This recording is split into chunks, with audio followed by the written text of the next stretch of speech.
سلام خدمت همگی، امیدوارم حالتون خوب باشه. امروز یه مقداری ترید کنیم ببینیم کی به کیه، چی به چیه، داستان به چه شکلی. خب تو تایم 4 ساعته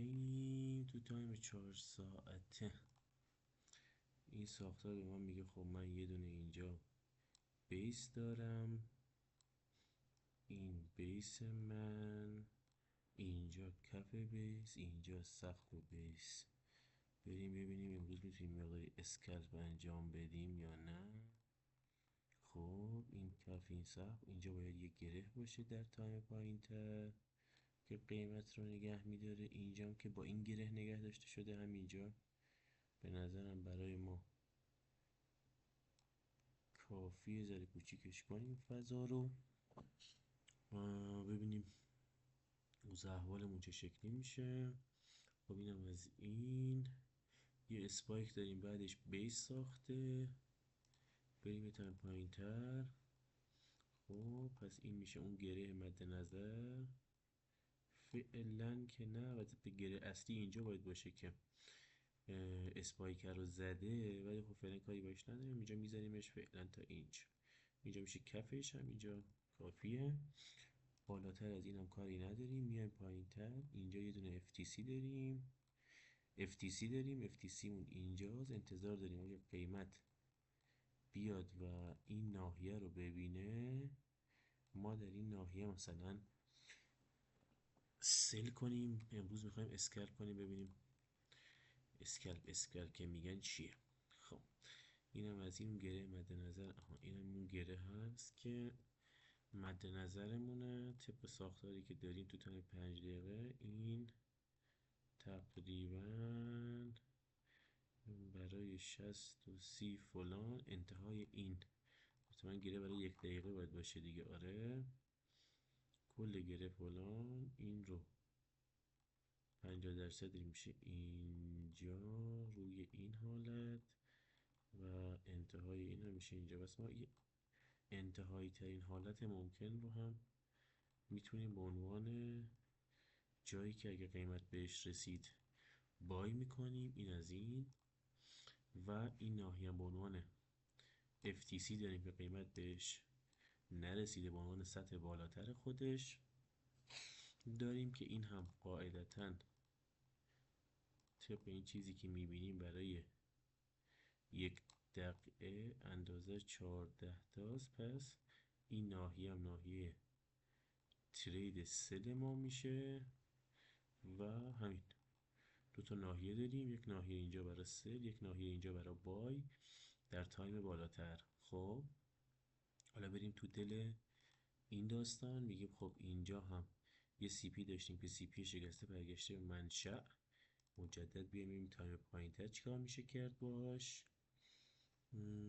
بله پایین سنگینی داره که فعلا اینجا. خب پس ما برای این که بخوایم قیمت رو به پایین هول بدیم نیاز داریم که این ناحیه رد بشه.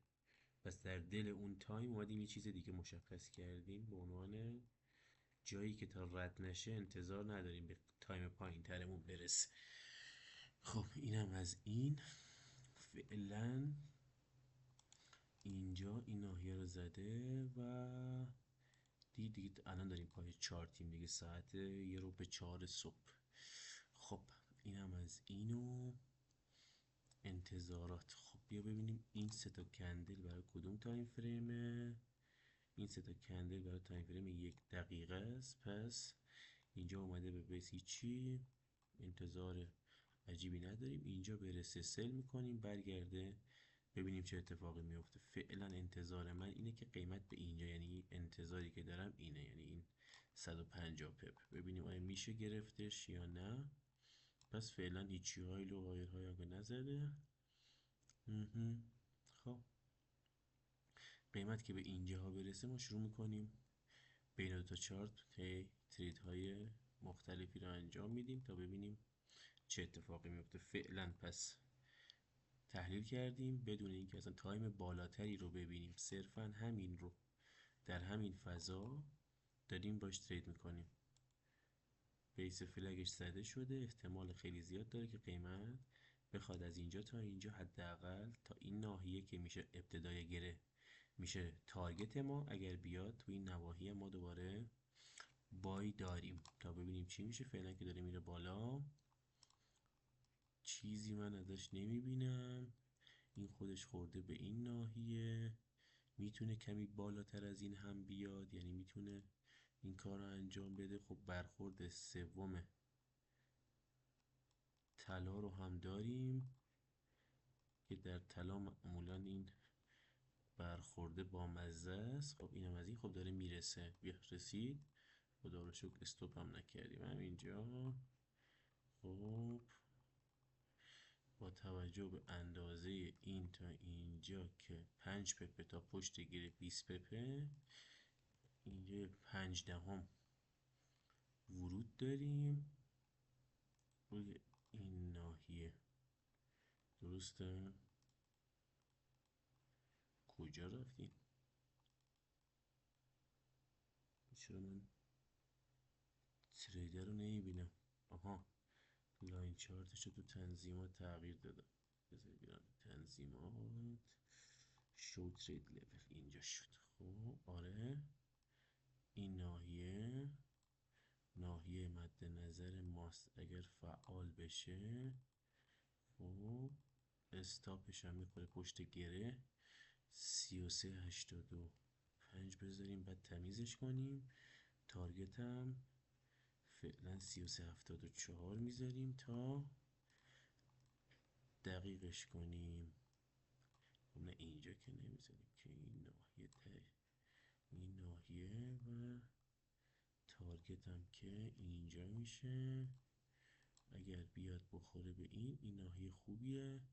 اینجا ما تارگتمون تقریبا کف اینه، ولی خب قاعدتا مدیریتش میکنیم. اگر فعال بشیم و اذیتمون نکنه، من فکر میکنم خب با توجه به این سطح اینجا، نفوذ این، ببینم که جا موندیم یا نه که فدا سرمون.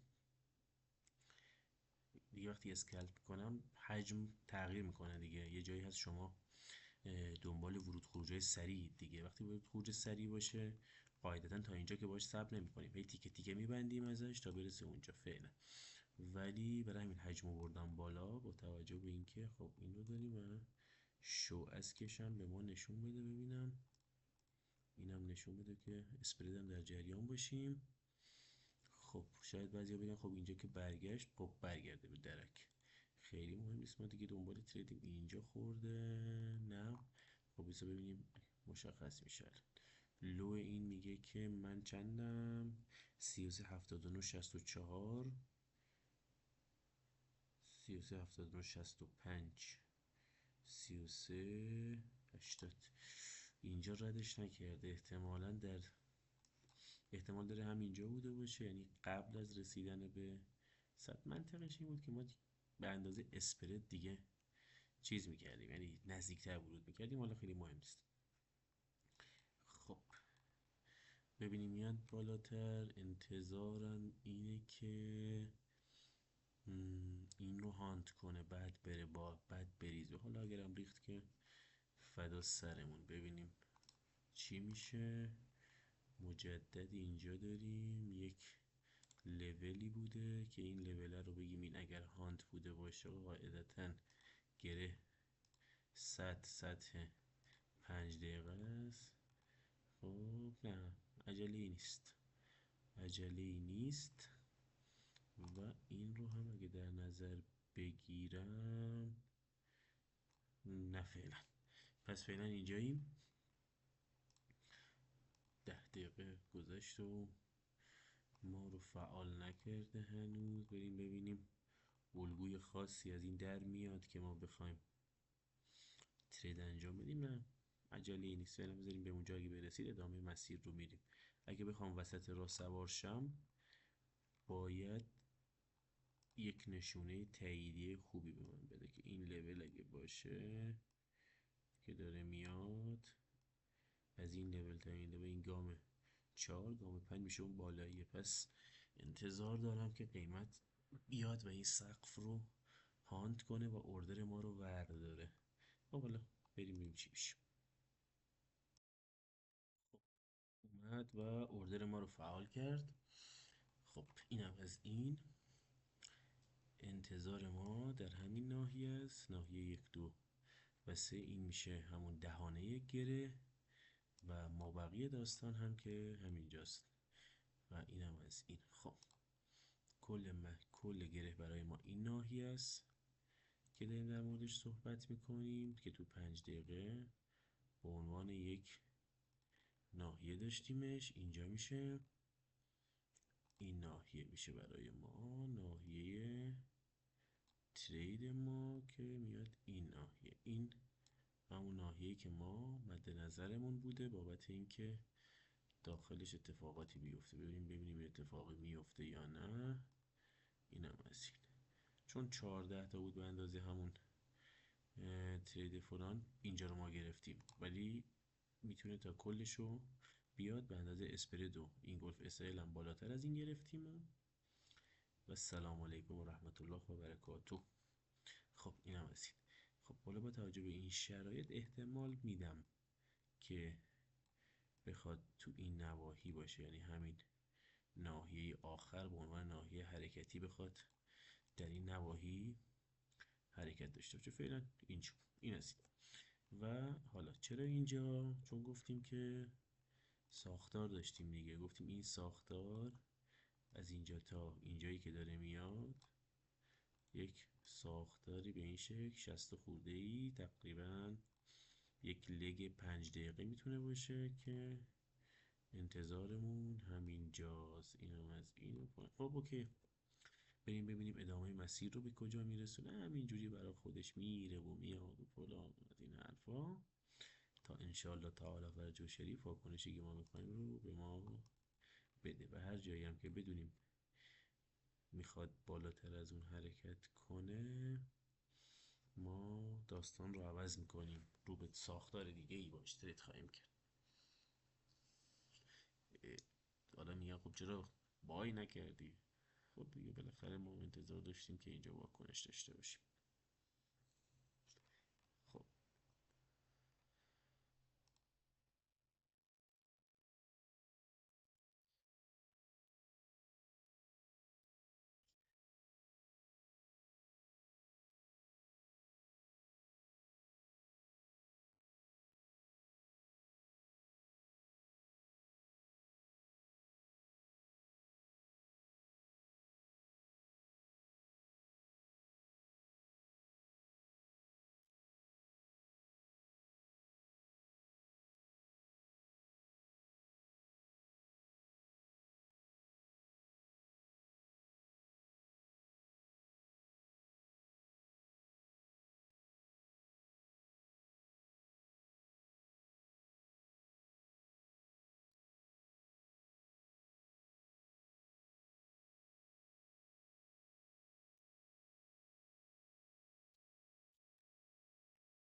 اگر اینجا رو رد بکنه، ما دو تا ناحیه دیگه داریم، ناحیه بالاتر و ناحیه بالاتر. اینجا رو هم میتونیم مجدد به فکر کنیم. فعلا در انتهای تا این ناحیه ممکن داره بازی میکنه، کاری هم نداریم باشه. یه دونه دیگه اینجا میشه. پس دو تا ناحیه بالایی هم داریم بابت گام های بعدیش. اگر بخواد این FTC رو رد کنه، اگر هم رد نکرد که چه بهتر، چیزی که میخوایم دیگه.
ببینید قیمت استاپ ما رو فعلا نزده و داره برمیگرده سمت چه؟ سمت پایین. ولی نکته که وجود داره باید در نظر بگیریم این ناحیه است، این ناحیه که ما ورود کردیم الان میتونه خودش سطح فلیپ باشه و بشه نقطه‌ای برای بای شدن. فعلا ببینیم چه اتفاقی میفته.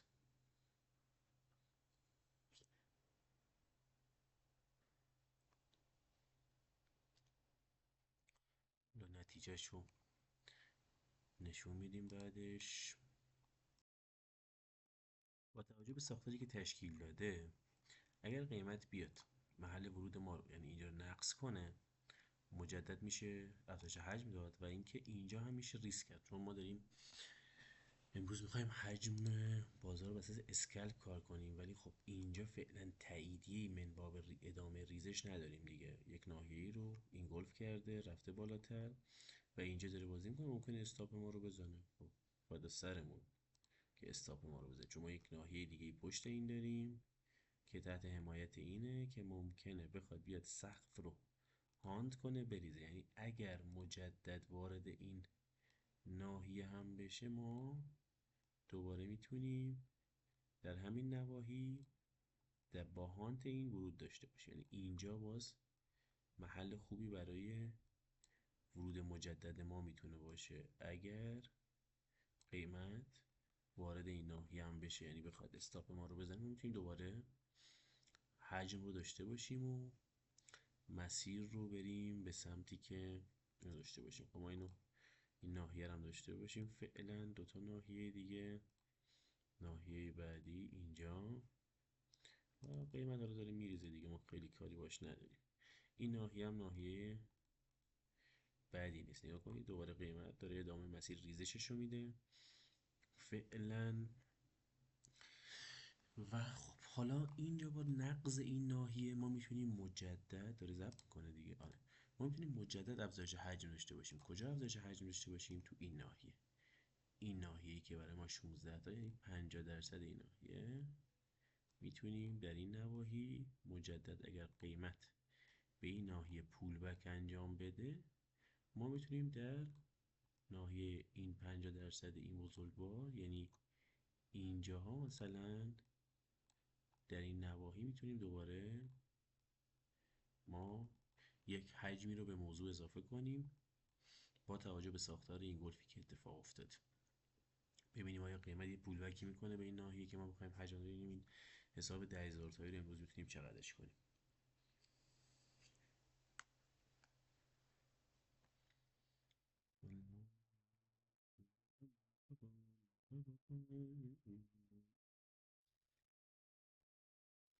آفرین. خب مجدد چون میخوایم حجم افزایش بدیم خب قاعدتا میتونیم بر اساس بین اینقدر که ندیگه اینقدر میتونیم ما افزایش حجم داشته باشیم، به شرطی که میگم بیاد به این ناحیه برسه. چون ناحیه دیگه میگه اینجا خیلی غیر منطقی، درسته شاید بگید تو مثلا سپپ اشکال نداره، ولی چون احتمال اینجا به نظر من محل نقدینگی باید در تقریبا نزدیک به منشأ حرکت باشه، انتظارم اونجا. چون اگه قرار باشه از اینجا بریزه یک ذره سفارش میکنه جامانده داشته باشه، حرکت با شادو باشه و اون مد نظر اون کاری که ما میخوایم رو نتونه انجام بده.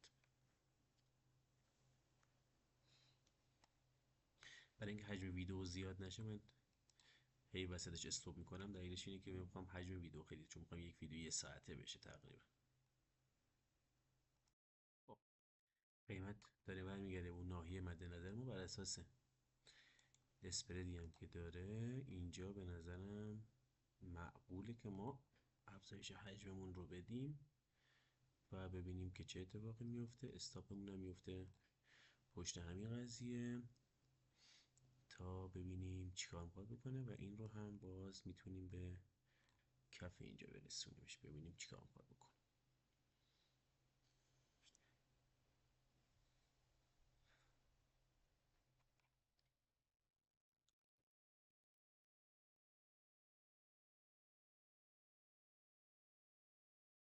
خب همونطوری که دارید میبینید قیمت اومد در همون ناحیه نقدینگی روش تشکیل داد و قیمت داره اون چیزی که ما مد نظرمون بوده رو داره انجام داره، میاد پایین 240 تا فلان هر چقدر. حالا هی نکته خاصی نداریم.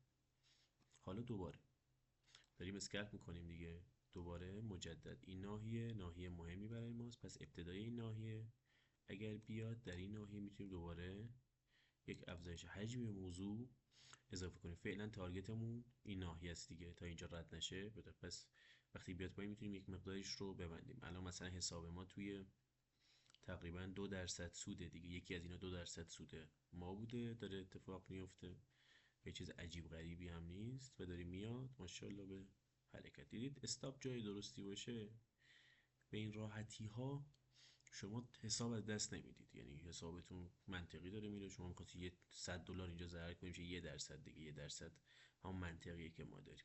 خب ببینیم ما الان 2% از این سود گرفتیم، از این حسابمون، از این یکی تارگت تقریبا داره میره. ما الان کل حساب توی 4% سود دیگه، انتظاراتیه که داریم 4%. خب عجیب و غریبی. خب ما میتونیم اینجا چیکار کنیم؟ ما میتونیم یکی از اینها که مثلا این ناحیه است که الان نگاه کنید داره همینجوری میاد 3% مثلا سوده، خب اینو من میبندمش دیگه، مثلا میگم 340 تا برای من کافیه، ناحیه نزدیکیه، پس من یه 3% سود رو اینجا میبندم و این رو دیگه میام فری میکنم میذارمش اینجا. این ناحیه تارگت بعدیمون هم که این پایینه که اگر بیاد یا نیاد یا هر چیزی خود داره میاد دیگه و خیلی هم چیز عجیبی نیست. بر اساس چی ترید کردیم؟ بر اساس هیچ، بر اساس یه FTC، هیچ چیز دیگه نبود. یک FTC در اینجا داریم. FTC برگشت یک ناحیه نقدینگی ایجاد کرد، مجدد افزایش حجم ناحیه نقدینگی دادیم. یک عرض تقاضا همون ناحیه مهم که اومد این عرض تقاضا یک ناحیه دیگه رو اینگولف کرده بود، پس نقض انجام داده بود، حذف ناحیه مخالف. پس ما در حذف ناحیه مخالف اومدیم گفتیم آقا اینجا مثلا برای ما واکنشه، دقیقاً در همون ناحیه واکنشش رو داد و داره این بنز داره میاد پایین. خب اینجا ناحیه مهمیه دیگه، اون ناحیه‌ای که روش واکنش نشون داده و الی آخر. خب دیگه اینجا برای ما میتونیم مثلا سیو سود انجام بدیم. مثلا 5 دام اینجا وارد شدیم، مثلا میایم مثلا میگه آقا 3 دهمش رو برای ما کلوز کن ببندش، ما بقیش هم که فری کردیم. اگر قیمت مجدد برگرده به این ناحیه، ما در ابتدای اون ناحیه میتونیم دوباره افزایش حجم داشته باشیم.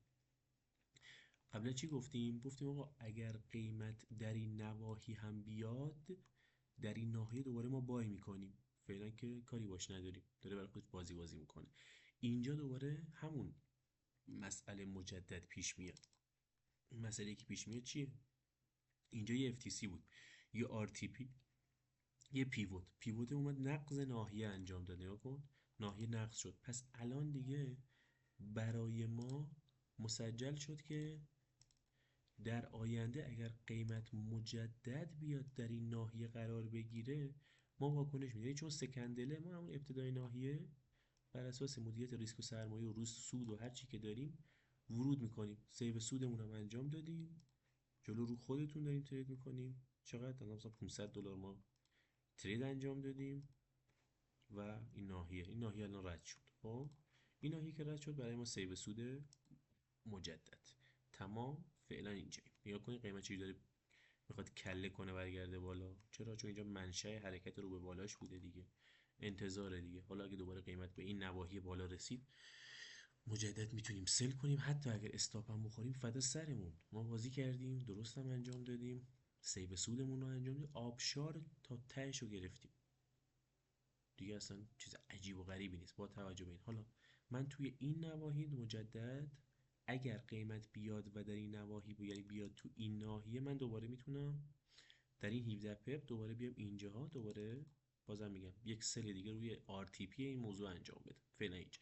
و اگر قیمت در این نواحی هم بیاد مجدد من چیکار میکنم؟ بای میکنم. فعلا چقدر طول کشید $500 پول در بیاریم؟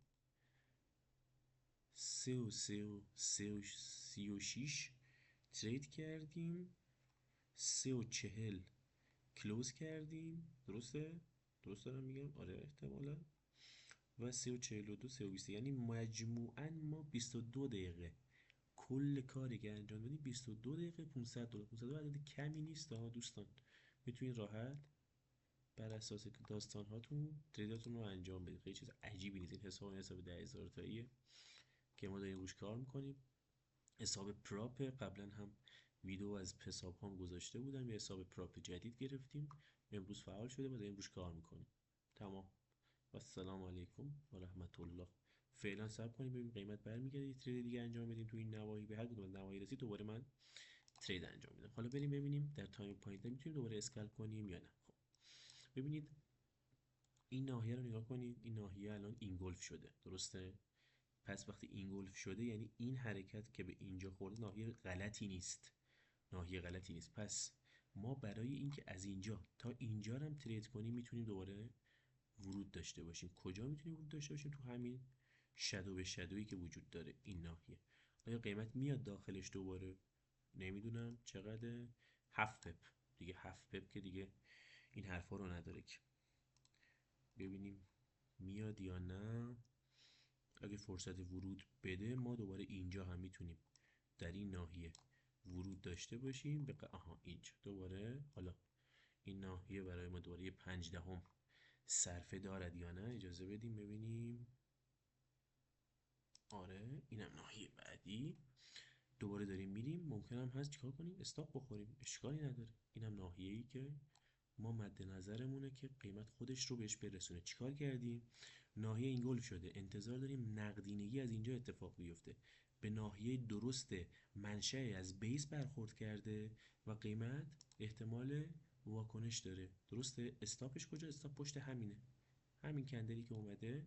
البته استاپ درست میاد پشت این دوستانا، یعنی این ناحیه درسته، یعنی داری برش میگردونی. ممکن هم هست که ما اینجا یه $40 استاپ بخوریم که فدا سرمون دیگه، چیز عجیب غریبی نیست. چرا این اتفاق افتاد؟ چون این ناحیه برای ما ناحیه آها این خوبه، این دوست داشتم. اشتباهی که انجام دادیم چی بود؟ خب چرا اینجا استاپ خوردیم؟ چقدر استاپ خوردیم؟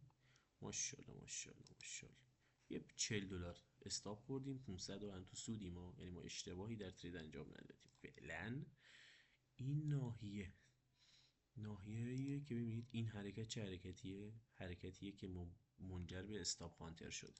یک حرکت استاپ پانتری برای کف بیس انجام داده. ناحیه اصلی ناحیه بوده؟ نمیدونیم فعلا. ما هیچ این ناحیه خلاف روند ترید کردن باید حواسمون به FL ها باشه، به FL ها حواسمون باشه. خب بیایم ببینیم. یه استاپ خوردیم کوچولو، فدا سرمون. از این ناحیه تا این ناحیه رو اندازه گیری میکنیم. خب من انتظارم اینه که این بتونه خودش رو احتمالاً به این دوتا ناحیه برسونه، بعد بخواد حرکت کنه. باید ببینیم این دوتا ناحیه به کجا میخورن. خب یکیش که میخوره به کف این، یکی هم میخوره به این FLی که قبلا تارگتمون بوده. خب اوکی، عجله نیست، فعلا صبر میکنیم ببینیم آیا میتونیم مجدد سوار شیم یا نه. من با توجه به اینکه این ناحیه رو اینگولف کرده انتظار دارم که قیمت رو به بالا بره. خب انتظار دیگه، درسته؟ میتونه انتظار بشه لو های لو لو یا آیر های بزنه ببینیم کیو امش میکنه اینجا. من انتظارم اینه که این قیمت باید رو به بالا بره، یعنی اینجا اونجایی که ما رفتیم درست بود، ولی خب میگم شاید اومد بتونه نقدینگی رو از کف جمع کنه. پس ما این رو داریم. حالا آیا مجدد ترید میکنیم؟ بله، چرا ترید نکنیم؟ امکان این کار برای ما، چون اومدیم اسکلپ کنیم دیگه. اسکلپ یعنی تایم کوچولو و حرکت. این هم استاپ، این دوباره همون به نفع بای ما. این دفعه پشت لو این ناحیه قرار بگیریم اینجا. این میشه اون ناحیه دوباره برای ما. آیا ببینیم دوباره استاپ میخوریم؟ و فدا سرمون که استاپ میخوریم، اتفاقی نیفتاده فعلا. ما تارگت دوباره مجدد همین تارگت رو داریم. انتظارمه یعنی اگه بیاد اونجا سلرم دیگه، پس باید خودش رو ببینیم به اونجا میرسونه. ولی چون خلاف روند اصلی داریم ترید میکنیم باید خیلی حواسمون باشه که کجا دوباره ورود خروج های سریعتری باید انجام بدیم. پس من فکر میکنم که بهتره با استاپ های کوچیکتر ورود کنیم، یعنی توی اسکلپ در خلاف روند درستش اینه که تارگت های کوچیکتر بریم بیرون دیگه. انتظار یه تارگت دوباره بزرگتر نداشته باشیم چون خلاف روند داریم ترید میکنیم. اینجا نگاه کنید بازار گیر افتاده دیگه، در جایی که ما انتظار داریم قیمت بالاتر بره. ببینیم 40 تامون رو میتونیم جبران کنیم یا یه دونه 40 تای دیگه میخوریم. فعلا ببینیم نتیجه چی میشه. استوب کنیم که تایم خیلی نره بالا، چون میخوام اون تارگت های پایین رو ترید انجام بدم نمیخوام تایمش بیشتر از 1 ساعت بشه، ولی خب فعلا دیگه ببینیم چی میشه. خب قیمت از همونجا حرکت کرد. من اینجا دیگه، اینجا چون ناحیه نقدینگی بود، مجدد دوباره پس گفتیم چی تو اسکرپای خلاف روند ما سری میایم و ساختار رو به کمترین مقدار استاپش میرسونیم. ما میتونیم اینجا ببندیم سودمون رو جبران کنیم، یا یعنی اون ضرری که 42 دلاری که ضرر کردیم بیا اینجا من میتونم این رو ببندم و اونجا داشته باشم. خب اینا 1% سود دیگه میتونیم از این بگیریم، یعنی مثلا به 100 برسه بیا. خب تمام، داریم اسکلپ میکنیم دیگه. پس اینم شد یه سودمون. حالا دوباره چیکار میکنیم؟ دوباره این ناحیه رو داریم. این ناحیه برای ما ناحیه‌ای که ممکنه چی باشه؟ منجر به استاپ هم بشه. ما اصلا ادعا نداریم که استاپ نمیخوریم، که دیگه جلو روتون الان یه دونه استاپ 40 دلاری خوردیم دیگه. خب فعلا حساب ما تو 6% سوده دیگه. خب بریم ببینیم اینجا رو میتونیم ترید کنیم. خب 17 تا به اضافه 5 تا یعنی 22 پپ باید بذارم. من اگه بخوام 15 اینجا وارد بشم، یک استاپ 100 دلاری ممکنه بخورم و یک تارگت تقریبا خوب بتونم ازش بگیرم. بد نیست، یعنی 1/8 میشه. ما اگر اینجا بخوایم ورود انجام بدیم میشه یک ورود 1/8. خب من اینو بیارم بذارمش اینجا. این از این. میخوایم یه دونه دیگه داره ورود داشته باشیم، ببینیم چه اتفاقی میفته. مجدد با مودیفایش کن. این استاپش میفته پشت این ناحیه به اندازه چقدر؟ به اندازه اسپرد به اضافه این گلف اس الی که داریم، میشه همینجا 10 پپ میشه. 10 پپ زیاده، 5 پپ بالای این میشه، یعنی این ناحیه به این ناحیه 3 پپ بالاتر دوباره اینجا میشه. دقیقا میشه همینجا. این میشه ورود ما و انتظار تارگتی همین زیر همین برای ما کافیه. ما که دوز نیستیم که، ما همینجا زیر 33.66 برای ما شاید کافی باشه. 33.66 ممکنه از استاپ بخوریم. ما نمیگم ادعایی. این چه؟ این سله یا بایه؟ سله. چرا؟ فعال شد. خب اینم از اینم تارگت همینجا برای ما کافیه دیگه. 320 اگه بده بهمون، ندادم اشکال نداره، ما استاپ خوردیم. استاپ جزئی از این بازاره و نباید انتظار داشته باشید که همیشه تیپی بخورید. داریم میخوایم امشب اسکلپ کنیم دیگه، ببینیم چه اتفاقی میفته. دقیقا به اون تارگت مد نظر که اینجا بود رسید، داره برمیگرده دوباره داره میاد. خب چیکار میخوایم بکنیم؟ داره اینجا داره های لو های های لو لو. نگاه کنید این یک کیو امه، تقریبا میشه گفت یک کیو ام تایم پایینه. با توجه به اینکه لو این نگاه کنید لو لوش نیومد این گلف انجام بده، پس میتواند این احتمال رو بدیم که ممکنه بخواد بره بالاتر.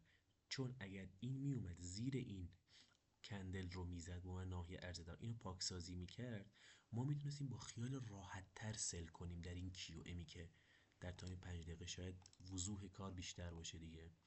من این داستان رو اضافه کنم یه دقیقه توضیح بدم که منظورم چیه.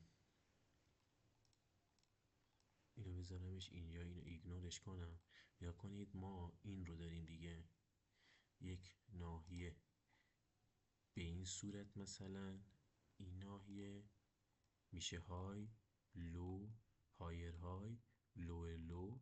انتظار یه تیکه داریم اینجا سطح کیو ام لوله. اگر می اومد و این رو نقض می کرد، احتمالا این کیوم لول خیلی قوی تر خودش رو به اینجا می رسون. ولی چون نقض نکرده، احتمال داره که بخواد قیمت رو از اینجا بفرسته بره از یک سطح بالاتر، ما مجدد به دنبال ریزش باشیم. پس ما اینجا احتمال یه استاپ رو میدیم با توجه به این شرایط. پس چون این رو میدیم، میریم برای مدیریت کردن پوزیشن دیگه. قرار نیست که تا ابد که با یه پوزیشن بمونیم. پس با توجه به این ساختار نیاز به یک تأییدیه بیشتری داریم و چون نیاز به تأییدیه بیشتری داریم، یک ذره اینجا محتاط تریم. ببینیم چه اتفاقی قراره بیفته. این از این. بعد دوباره اگر این رو یک حالت از اسپایک بدونیم، اینجوری باشه، نگاه کنید احتمال داره که قیمت خودش رو در این نواحی، یعنی در انتهای این ناحیه و حتی این ناحیه ها بخواد ریزش داشته باشه و ممکنه اصلا دیگه. فعلا که داریم کارمون رو انجام میدیم. حساب در 6% سوده. میخوایم اسکل کنیم، نیم ساعت هم داریم ترید میکنیم دیگه، بر اساس تایم ویدیو دیگه 36 دقیقه فعلا داریم کار میکنیم. خب استوب میکنم ببینیم داستان به کجا میرسه. خب همونطوری که میبینید قیمت اومد رفت، به جای اینکه در RTP واکنش بده اومد توی FTC، یعنی اومد داخل این ناحیه داره واکنش میده. خب و با توجه به اون حرفی که اول زدیم، با توجه به که ناحیه نقدینگی زیر رو نتونست پاکسازی بکنه و خودش رو در ناحیه QM لولی که این ناحیه باشه، اون واکنشی که ما مد نظرمون بود رو نداد، اینجا میشه ما باید جانب احتیاط رو رعایت کنیم. و جانب احتیاط یعنی این که اگر قیمت بیاد پایین تر، من احتمالاً پوزیشنم رو میبندم و انتظار دارم که یک تاییدیه بهتری به من بده بابت این. حالا این به چه معناست؟ به این معنا که ما یه سی پی هم داریم. این سی پی ممکنه سی پی شکست باشه، یعنی احتمال داره که یک سی پی داره جمع آوری نقدینگی میکنه برای اینکه کلا سطح رو از بالاتر بشکنه و صعود داستان رو داشته باشیم. با توجه به جمعیت جمعات باید یک ذره محتاط‌تر نسبت به موضوع عمل کنیم، چون که RTP رو زد و انتظار ما این بود که این اتفاق نیفته، حتی یک پپ هرچند درسته تحت حمایت FTC، ولی احتمال میدم که این ترید به استاپ منجر شه با توجه به شرایطی که اتفاق افتاده و گره تصمیم گیری که ما در این زیر به عنوان گره اسپایک داریم و این QM لولی که انتظار واکنش ازش داشتیم ولی واکنش نداد و داره یک سطح فلیپ میسازه. پس این یکی میتونه یکی استاپ های ما باشه. فعلا صبر میکنیم ببینیم چه اتفاقی میفته براش. اگر استاپ خوردیم شرایط رو متفاوت تر میبینیم، میریم برای یک داستان دیگه‌ای و جور دیگری ترید میکنیم و انتظار میکشیم که قیمت اگه برگشت به اینجا ما بایر باشیم و اگرم برنگشت یه استاپ خوردیم که نوش جونمون دیگه، استاپ هم جزئی از این بازیه. ولی اگر قیمت برگرده من احتمالاً پوزیشن رو ببندم با توجه به ساختاری که وجود داره. اگه تایم بالاتر رو هم نگاه کنیم میبینید که یک ساعته ای اومده پایین، جمع‌آوری نقدینگی یک شادو زده و دوباره رفته بالا و اینها همه نشون دهنده اینه که ممکنه سفارش ها به سمت بالا رفتن ادامه پیدا کنه. ولی خب میدونیم که در تایم بالاتر دو تا ناحیه داریم که ممکنه روی اینها ما به سل مجدد فکر کنیم. فعلا صبر میکنیم و نگاه میکنیم و ببینیم داستان به کجا میرسه. ولی اگه برگرده پایین تر، من واقعیتش اینجا انتظار دارم که قیمت رو به بالا، بله خب داره میره رو به بالا. 1% اما ریسک کردیم روی این ترید و ببینیم چه اتفاقی میفته. استاپ نسای جو درستی اگه استاپ بخوره انتظارات متفاوتی خواهیم داشت، شاید دیگه به فکر بای برای قسمت های بالاتر باشیم. فعلا یه استاپ بخوریم این داستان کجا میرسه.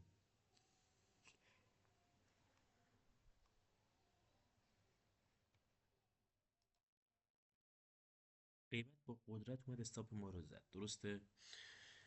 و اینم یکی از استاپ هایی که جزء بازاره و فعلا جزء. حالا ببینیم چیکار میتونیم بکنیم برای اینکه آیا ما هم همراهی کنیم قیمت رو به سمت اون تایم بالاییه یا نه. اینجا دیگه میشه همون هنر رفتارشناسی که ما باید داشته باشیم که ببینیم چه اتفاقی میفته با توجه به شکست سطح. اینجا سطح شکسته شده، کندل داره میره. سطح برای چه تایمیه داریم میبینیم؟ نه، سطح برای 15 دقیقه است.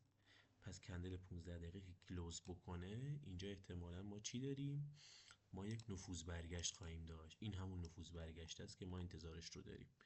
اینم کندل شکست ماست. پس ما یک انتظاری در 50% این برای بای شدن داریم، برای اینکه بره به سطح بالاتر برسه با توجه به ساختار. حالا ببینیم آیا این رو به ما میده در این نواحی. پس اگر بخوایم این کار رو بکنیم باید فلیپ پیوتی استفاده کنیم. فلیپ پیوتی میشه این ناحیه. این همیشه ناحیه‌ای که ما انتظار داریم قیمت اگر بیاد با توجه به ساختار اینجا ما بایر میشیم فعلا برای رسیدن به کجا؟ برای رسیدن به اون سطح بالاییه، یعنی این ناحیه‌ای که مد نظرمونه اینجا. کلا میخوایم 1.5 ساعت ترید کنیم دیگه. حالا ببینیم آیا این شانس رو به ما میده که مجدد ما داشته باشیم. خب ما اینجا چون میخوایم ترید انجام بدیم، دوباره ریسک تریدمون بالاتر از اون دفعه پیشه، چون در روند میخوایم ترید کنیم.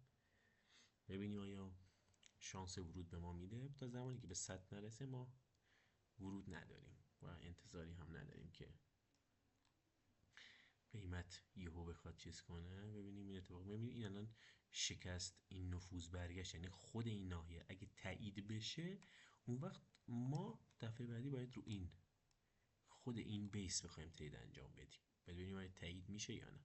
پس ما دو تا ناحیه الان برای ورود به بای داریم. یکی این ناحیه است که اگه قیمت بهش بیاد، و یکی هم خود این ناحیه به عنوان ناحیه اکسپت بریک اوتمونه که ببینیم آیا شکست رو میتونیم داشته باشیم یا روم توران ضعیفی داره دیگه. ناحیه 15 دقیقه‌ای که در به یک ناحیه 4 ساعته رسیده دیگه، باید یک ذره با احتیاط نسبت بهش قدم برداریم. خب اوکی، این تایید درسته، اینم تایید ما. حالا انتظاراتمون همین نواحی میشه. پس ما دو تا ترید داریم، یه این ناحیه، یکی هم خود همین ناحیه. ببینیم آیا داخل ناحیه برمیگرده یا نه. ببینیم به کدوم ناحیه بهتره برای ورودمون که یک بای هم اینجا داشته باشیم. خب پس دیگه ما به این و این نیاز نداریم و در دو ناحیه میخوایم ترید انجام بدیم. ببینیم آیا قیمت فرصت ورود به ما میده. بله، اینم فرصت ورود ما و این هم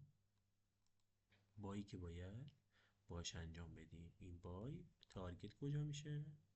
تارگت میشه اینجا، درسته؟ ببینیم چه اتفاقی میفته. دو تا ناحیه داریم. ناحیه‌ای که اینجا اومده به انتهای سطح 4 ساعته رسیده. خیلی ها اینجا دنبال اینن که آخ جون سل بگیریم انتهای نایز، ولی ما میگیم که نه، ما سلر نیستیم اینجا، دوست نداریم سل کنیم، زورمون میرسه سل نمیکنیم. خب خب این همون ناحیه، وارد ناحیه دوممون هم شد. تمام. خب اینم از این. پس دیگه ما فعلا کاری با اینها نداریم. اینم از این، اینم از این. و چه وقتی سل ما کنسل میشه؟ زمانی که کندل شکست 15 دقیقه ما نقص، یعنی قیمت بیاد زیر این. ولی خب نمیتونیم که همچین استاپ بزرگی رو بذاریم کل سود امروزمون رو بدیم که چی، که استاپ کنسل شه. پس میایم در دل این دنبال نواحی عرض تقاضایی میگردیم، من باب این که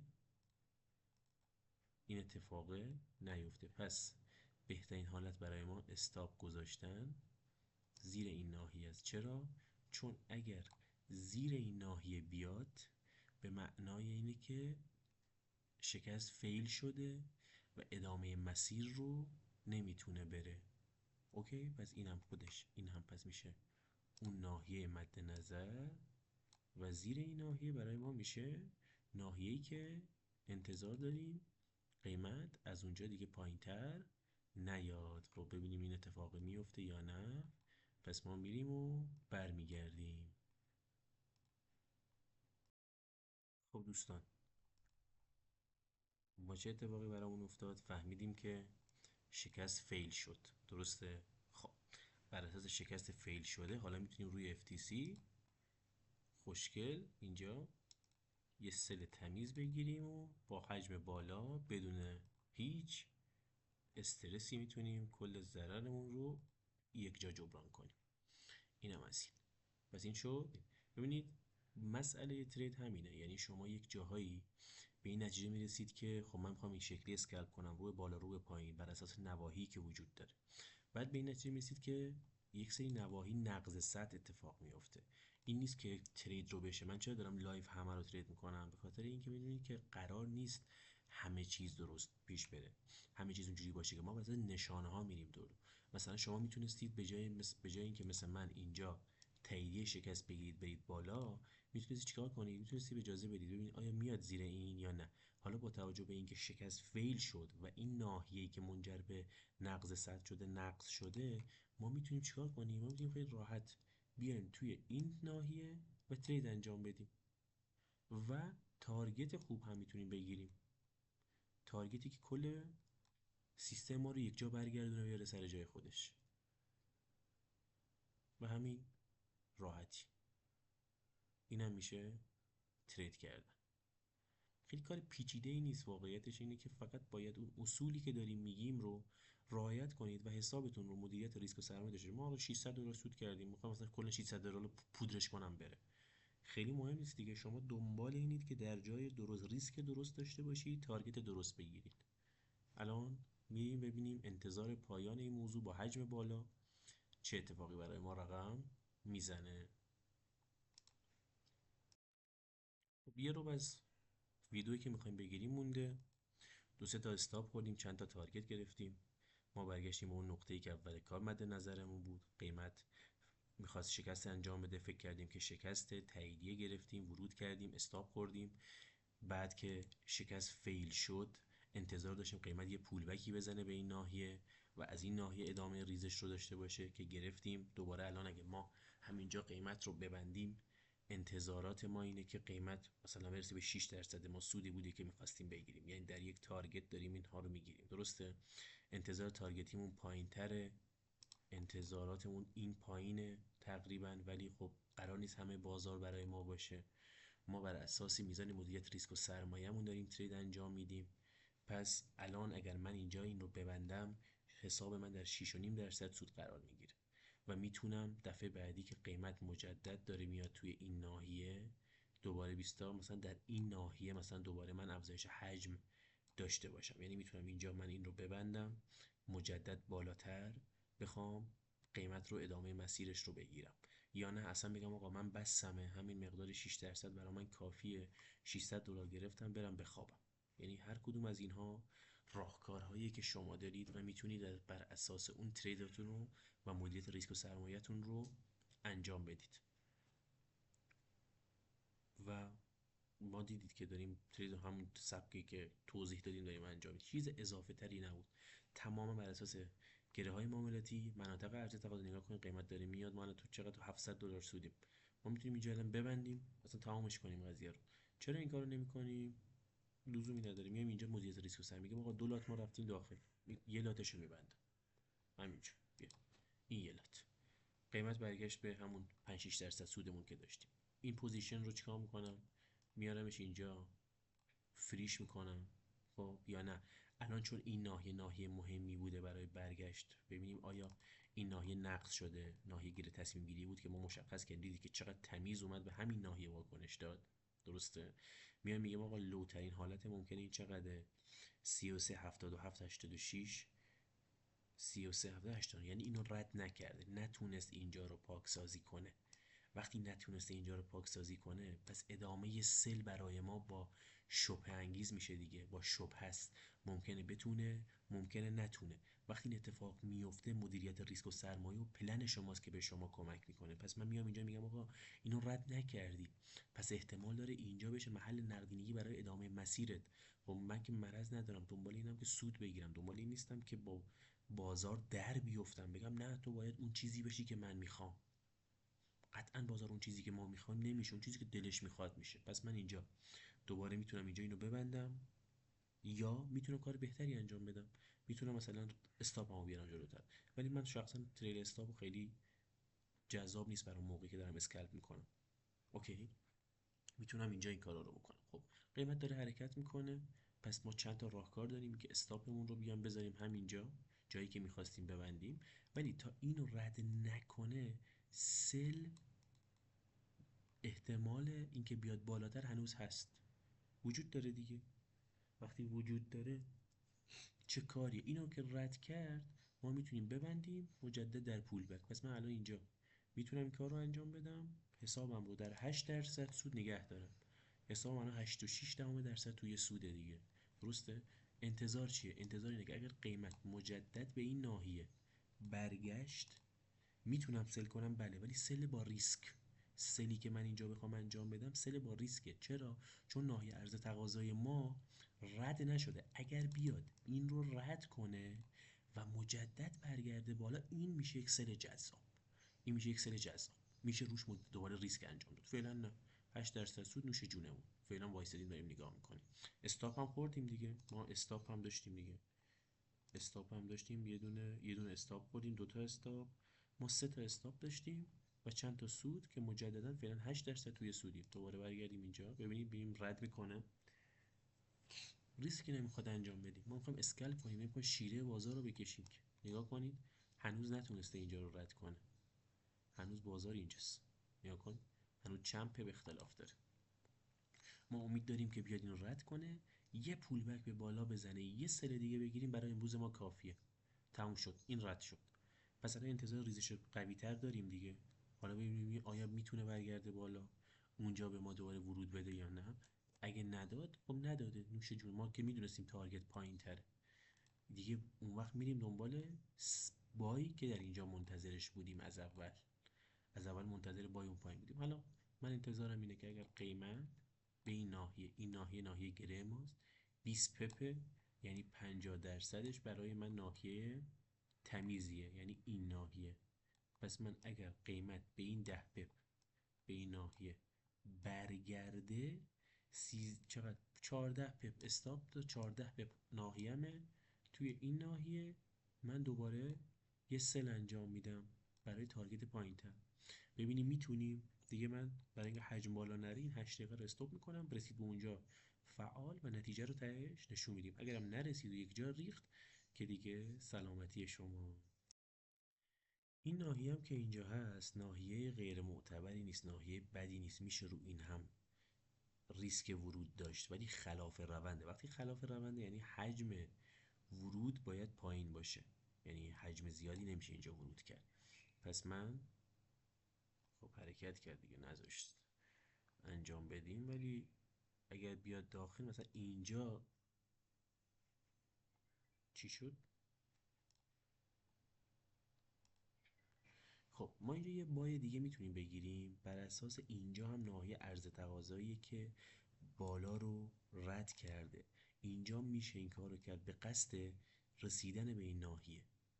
به قصد رسیدن به این ناحیه هم میشه اینجا رو دوباره چیز کرد، ولی خلاف رونده.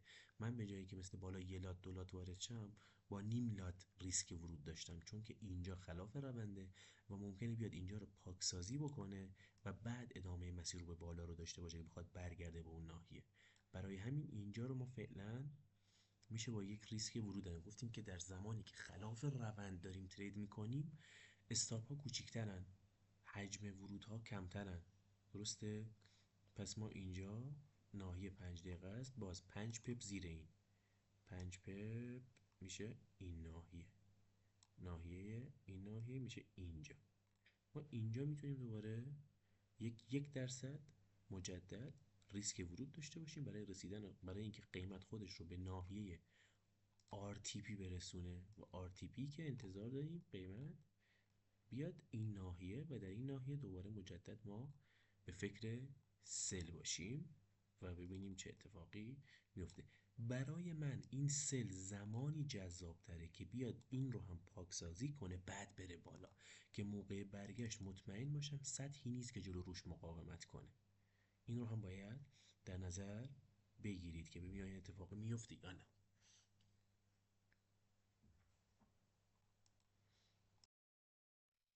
این قیمت اینجا داره بازیشو میکنه. من یه ذره رو عدد روند حساسیت ذهنی دارم، خیلی دوست دارم مثلا این بشه مثلا 10,900 و بعد ببندمش، ریسک نکنم، بذارم از بالاتر مجدد مثلا این کار مثلا 10,900 خورده ای شده. خب ما انتظارمون اینه که مثلا امروز بتونیم 10% سود بگیریم. 10%مون رو گرفتیم که دوز که نیستیم، بسمونه دیگه، نه ریسکیه، نه اعصاب خوردی داره، نه لزومی به دعوا داره، نه هیچی. درسته؟ پس ما 916 خورده ای هستیم، میتونیم بر اساس عدد روندی که وجود داره اینجا مثلا ذهنیتمون این باشه که آقا بسمونه، مثلا اجازه بدیم مثلا قیمت رفت بالاتر، چون 5 دقیقه بیشتر هم نمیخوام بیشتر ویدیو بگیرم. اگر این بیاد تارگتمون رو بده یه تیکه میریم برای همون عددی که مد نظرمون بود. خب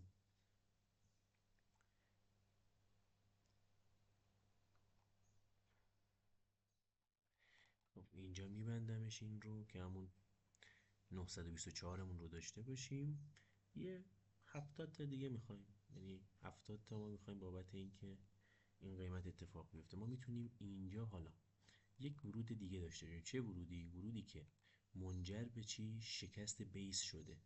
نگاه کنید قیمت برگشته به 50% این.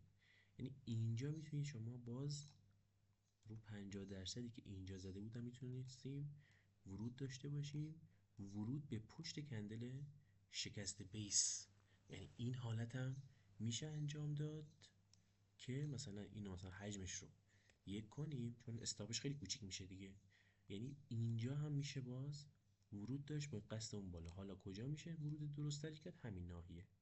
اگر قیمت وارد این ناحیه هم بشه که نمیشه، ما میتونیم ورود داشته باشیم. ببینیم آیا یه تیکه بعد نگاه کن اینجا میشه دوباره ورود انجام داد. ببینیم به کجا خورده. خب نگاه کنید به ناحیه‌ای که خورده بود که قبلا اندازه‌گیری کرده بودیم و گفتیم مهمه.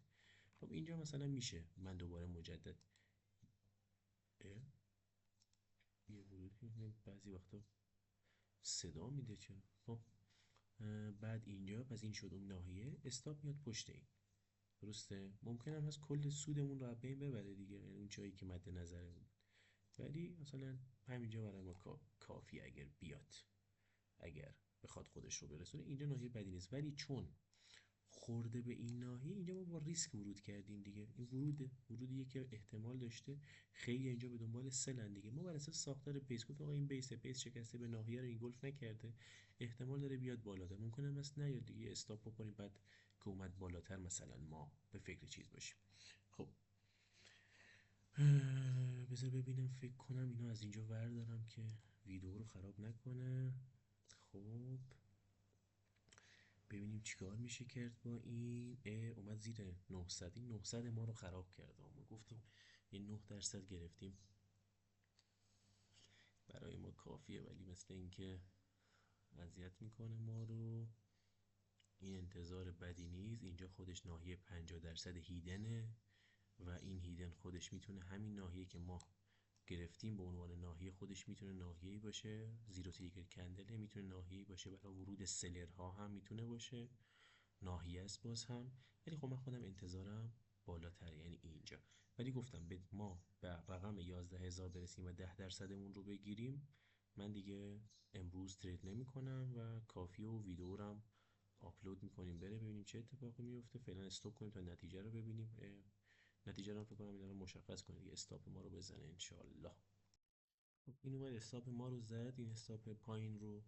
خب این حالتی بود که میشد ترید انجام نداد، ولی با این شرایطی که ایجاد کرد، حالا دیگه یک ناحیه عرضه دیگری برای ما ایجاد کرد و این ناحیه عرضه برای ما ناحیه معتبریه. یعنی اگر قیمت برگشت بالا میتونیم از اینجا به جای تایم بالاتر سل بگیریم. این میشه همون تحلیل نقطه به نقطه‌ای که داریم باش انجام میدیم. فعلا بیا کنید اینجا رو نقص کرد، درسته؟ پس وقتی نقص کرد این ناحیه برای ما ناحیه مهمیه. این ناحیه میتونه ناحیه‌ای باشه که اگر قیمت بهش برگرده ما روش چیکار کنیم؟